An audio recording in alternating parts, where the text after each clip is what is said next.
Maka di sini ada gambaran pada kita yang pertama, kalau antum sedang dibimbing oleh Allah menuju kedudukan yang tinggi, maka sadarlah teman-teman, saat yang bersamaan antum tidak akan sunyi dari rintangan-rintangan sekitaran. Catat itu baik-baik. Anda kedudukan biasa, naik luar biasa, maka hambatannya itu akan semakin meningkat, tidak sama dengan sebelumnya.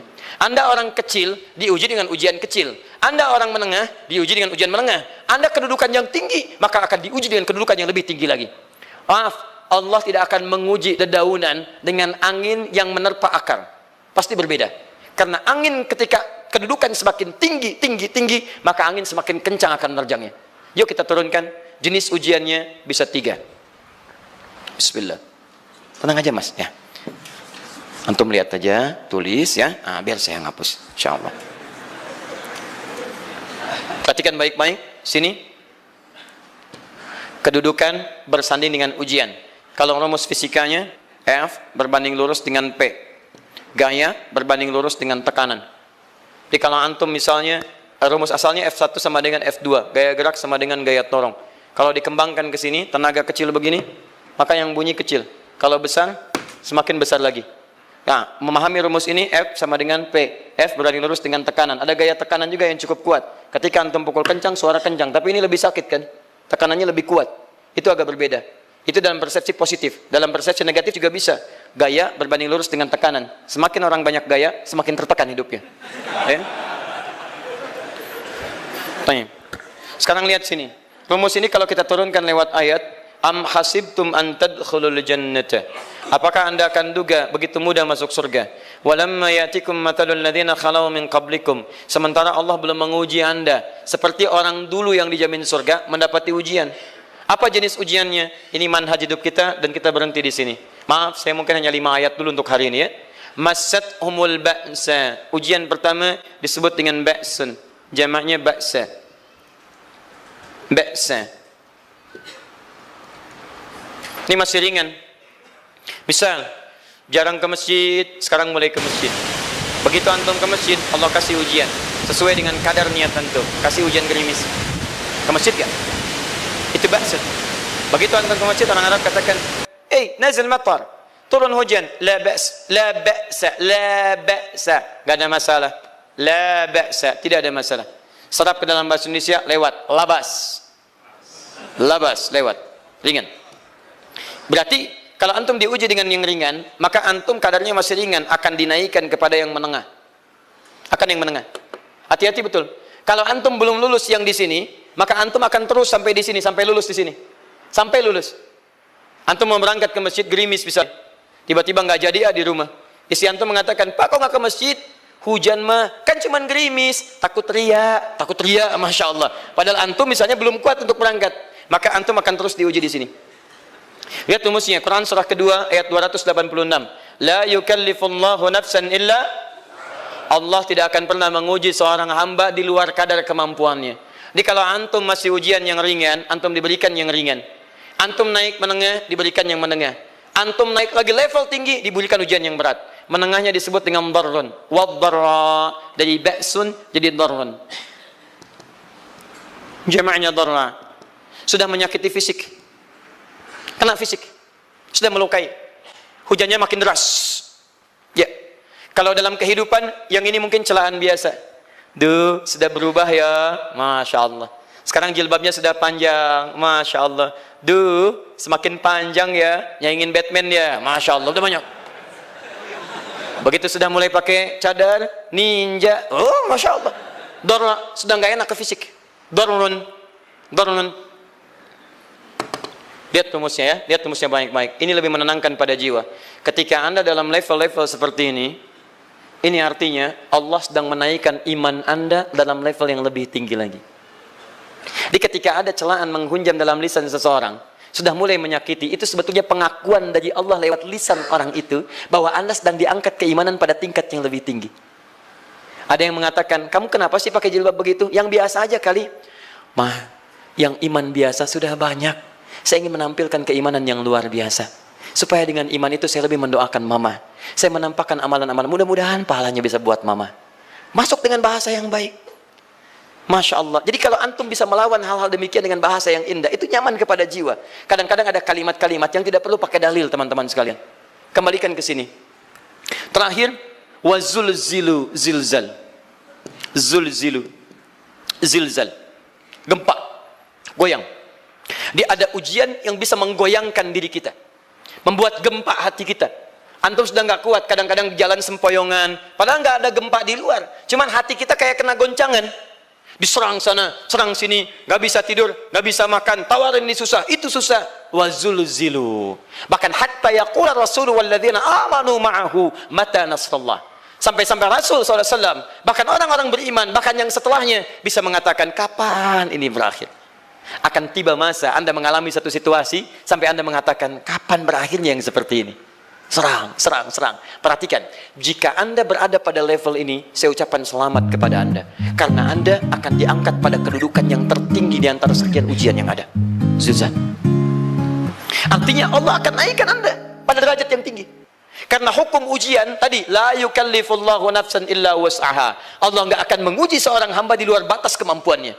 Jadi kalau Anda sudah dipandang oleh Allah siap menerima yang ini, maka Anda akan diberikan zilzal. Kalau Anda nggak mampu, Anda hanya akan diberikan darra atau ba'sun. Dimohon maaf, kalau di antara jamaah yang hadir saat ini, Anda merasa sedang punya masalah yang berat, membuat hati Anda goyah, saya ucapkan pada Anda, dari sekian hamba Allah yang ada di muka bumi, cuman Anda yang diberikan itu. Artinya Allah akan mengangkat derajat Anda. Ayo bahagia. Dan yakinlah, bukan orang lain yang dititipkan, Anda yang diberikan. Allah percaya pada Anda, kenapa Anda tidak yakin? Bukan orang lain. Jadi mustahil Allah memberikan ujian berat kalau Anda nggak sanggup. Karena cuma Anda yang sanggup, Anda yang dikasih. Makanya jangan mengeluh. Jangan katakan, ya Allah, kenapa saya, Allah? Why me? Kata Allah, why not? Kamu yang bisa. Yang lain tidak. Dan tanpa harus Anda menuliskan status. Memang cuma saya yang sanggup. Oh, Masya Allah. Gak usah. Sadari. Kalau bukan sayang, Allah itu punya sifat adil. Nggak mungkin menukar sesuatu di luar kadarnya. Antum tahu cicak? Halo? Jangan katakan wallahu alam, cicak. Cicak, baik. Bagaimana aktivitasnya? Merayap. Di mana? Dinding. Apa makanannya? Nyamuk. Nyamuk bagaimana aktivitasnya? Terbang. Pertanyaan saya, di mana keadilan Allah menjadikan makhluk yang merayap makanannya terbang? Kalau nyamuk masuk kategori pertama tadi, pintar dan tahu dirinya pintar, jadi mainan cicak. Cicak, ayo tangkap. Cicaknya cuma merayap, dianya terbang. Beruntungnya nggak ada nyamuk yang jenius. Tapi yang paling hebat, perhatikan bagaimana lisan orang tua kita menanamkan kalimat-kalimat untuk menanamkan tauhidullah subhanahu wa ta'ala. Cicak diam merayap. Perhatikan, yang Allah tuntut pada cicak, merayap kamu. Walaupun cuma diam-diam. Lihat baik-baik, diam-diam merayap. Datang seekor, Masya Allah, ketika dia merayap, nyamuk datang. Lihat, bukan cicak mendatangi nyamuk, tapi nyamuk mendatangi cicak. Kalau cicak tidak merayap, mustahil nyamuknya datang. Allah hanya tunjukkan, kamu merayap ya, nyamuk datang. Sekalipun dia merayap, cuman diam-diam, nyamuknya datang. Jadi hukum Allah itu kalau dipatuhi, nikmat kehidupan. Cicak gak merayap, nyamuk gak datang. Cicak merayap, nyamuk datang. Datang seekor nyamuk. Setelah itu, silakan. Jadi kalau kita teman-teman ikuti hukum Allah, mau berat, alhamdulillah. Mau ringan, alhamdulillah. Ya mau sedang, alhamdulillah. Begitu diangkat, artinya ada pengakuan dari Allah, iman kita akan diangkat. Cuman, bahasa Nabi Ya'qub alaihissalam kepada Yusuf alaihissalam, mesti ada persiapan dalam mengatasi itu semua. Tidak cukup hanya mendiamkan saja. Maka kata Nabi Ya'qub, jangan kisahkan dulu. Bikin dulu pemetaan-pemetaan untuk mudah mengatasi itu semua. Ini poinnya. Anda harus punya rencana.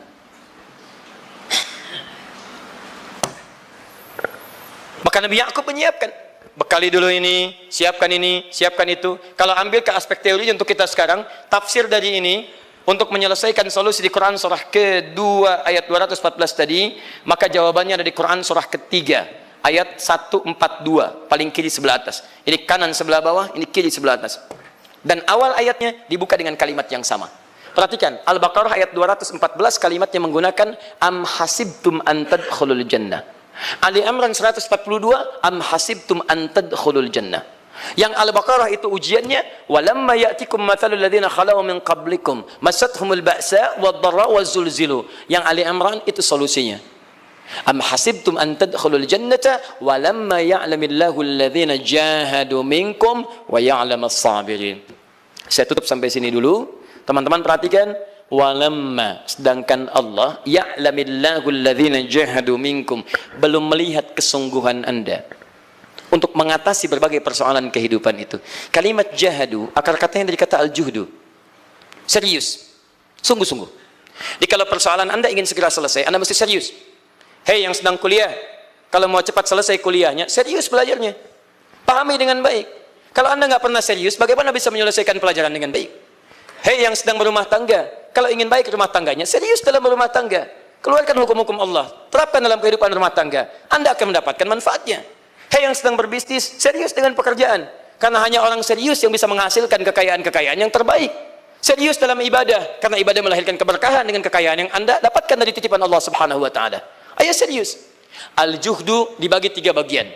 1, serius dalam merencanakan, disebut ijtihad namanya. Bikin rencana. Misal, maaf, tadi dalam keluarga, kalau diambil kedudukan Yusuf alaihissalam, antum tempatkan itu pada porsi pertama sebagai target. Misal, Yusuf diberikan kedudukan oleh Allah. Bagaimana anak saya punya kedudukan walaupun tidak sama dengan Yusuf alaihissalam? Cari, rencanakan, buat pemetaan. Di masa depan anak saya mesti punya kedudukan. Apa? Kalau dalam kedokteran, kedudukan dokter yang terbaik. Kalau dalam bisnis, pengusaha yang terbaik. Misal, kalau dalam pemerintahan, jangan tanggung-tanggung, jadi presiden, jadi itu. Anda turunkan kemudian pendidikannya dari situ. Ijtihad direncanakan. Masuknya lewat sini, lewat sini, lewat sini, lewat sini. Seperti kemudian, maaf, Hannah dengan Imran, rahimahumullah, merencanakan hasil yang terbaik untuk Maryam, bahkan sejak dalam kandungan. Quran surah ketiga Ali Imran dari ayat 35 sampai 37, paling kiri pertengahan sampai bawah. Idz qalat imra'atu Imran rabbi inni nazartu, bahkan nazartu ma fi batni muharrara, saya bernazar anak saya yang lahir ini akan punya kedudukan dekat dengan Allah Subhanahu wa taala. Di sejak bayi direncanakan mau jadi apa. Setelah itu apa? Jihad. Jihad itu kesungguhan dalam mempraktekkan, mengaktualisasikan konsep yang sudah dibuat. Jangan sampai cuma berdoa, tapi doanya tidak disandingkan dengan ikhtiar, nggak nyambung. Makanya ketika lahir ada jihad, jihad dengan doa. Falamma wada'at saqalat rabbi inni wada'tuha untha, ayat 36-nya. Wallahu a'lamu bima wada'at wa laysa dzakaru kal untha. Lihat, wa inni sammaituha Maryam wa inni wa'idhuha bika wa dzurriyyataha minasyaitonir rajim. Doa. Setelah berdoa apa? Teruskan. Bagian akhirnya ayat 37-nya. Maaf teman-teman, tidak cukup dengan doa. Karena Maryam masih dekat dengan Allah, punya kedudukan, dia mesti dirawat oleh orang yang paling saleh. Cari Nabi Zakaria, orang saleh. Mesti merawat. Tempatnya masih netral dari keburukan, bikin mihrab. Jadi tempat dibuatkan, orang soleh merawat, doa dipanjatkan, doa berbanding lurus dengan ikhtiar. Apa yang terjadi? Ayat 37-nya. Fataqabbalaha rabbuha biqabulin hasanin wa ambataha nabatan hasana. Maka Allah Subhanahu wa taala menerima usaha orang tua ini. Doanya diterima, ikhtiarnya diterima. Jadi kalau antum mengambil ayat tadi, diterapkan dalam kehidupan, rencanakan teman-teman sekalian. Anak mau sekolah di mana? Mau jadi apa? Turunkan ke bawahnya. Oh, dia mau jadi dokter, dokter yang hafal Quran, turunkan. Pendidikannya di sini sampai paling kecilnya. Siapa gurunya yang dekat dengan Allah? Sekolahnya yang menjauhkan dari hal-hal keburukan, sampai satpamnya soleh, securitynya soleh, koperasinya orang-orang soleh, gurunya orang-orang soleh. Hadirkan. Kalau ikhtiarnya sudah nyambung dengan doa, maka fataqabbalallah, qabbalallah. Taqabbalaha rabbuha. Diterima Maryam, antum diterima. Di kadang-kadang yang nggak nyambung nih begini, doanya nggak nyambung dengan ikhtiar, itu masalahnya. Ya Allah, mohon ya Rabb, jadikan anak saya rajin sholat, hafal Al-Quran, tapi ditempatkan di sekolah yang tidak pernah mengajarkan sholat, nggak nyambung. Ditempatkan di tempat yang tidak pernah mengajarkan Quran, tidak nyambung. Nggak ada kesamaan di situ. Maka Nabi Ya'qub alaihissalam memberikan gambaran kepada anaknya, nak, kamu akan punya kedudukan begini, hati-hati, setiap ada kedudukan akan ada rintangan, kamu harus punya rencana untuk merencanakan solusi-solusi terbaik untuk itu. Kemudian yang terakhir, ini yang paling hebat, mujahadah, perjuangan melawan emosi. Karena tidak sedikit tantangan itu, maaf, yang berat itu bukan menghadapi fisiknya, tapi menghadapi diri kita sendiri. Mau ke masjid, malas, itu yang susah dihadapi dibandingkan dengan hujan. Hujan ada payung, malas mau pakai apa? Maaf, menurun, semangat turun, malas datang, kecewa datang, pesimis datang, lawan, namanya mujahadah. Gabungkan ketiganya, isi dengan sabar. Wa ya'lamas sabirin. Manhaj itulah yang diberikan kepada Yusuf, sehingga Yusuf nanti mengalami tahapan-tahapan kehidupan sampai dengan beliau mencapai puncak tertinggi, disebut kemudian menjadi Al-Aziz, dan disitulah kemudian terbukti mimpinya. Setelah 40 tahun atau 80 tahun disebutkan dalam satu riwayat, maka terbuktilah mimpi ini. Punya kedudukan, bapak ibunya beserta saudara-saudaranya sujud di hadapan Yusuf alaihi salam.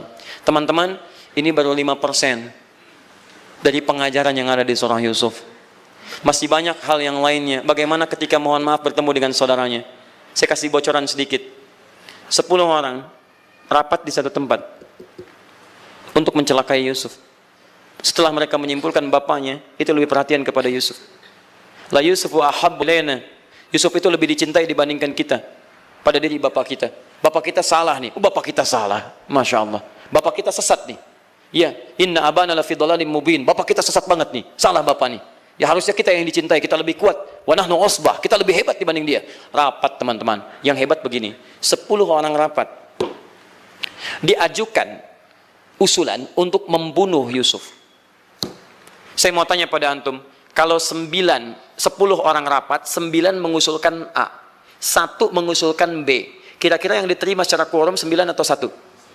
9. Ini bisa tertukar. Tertukar.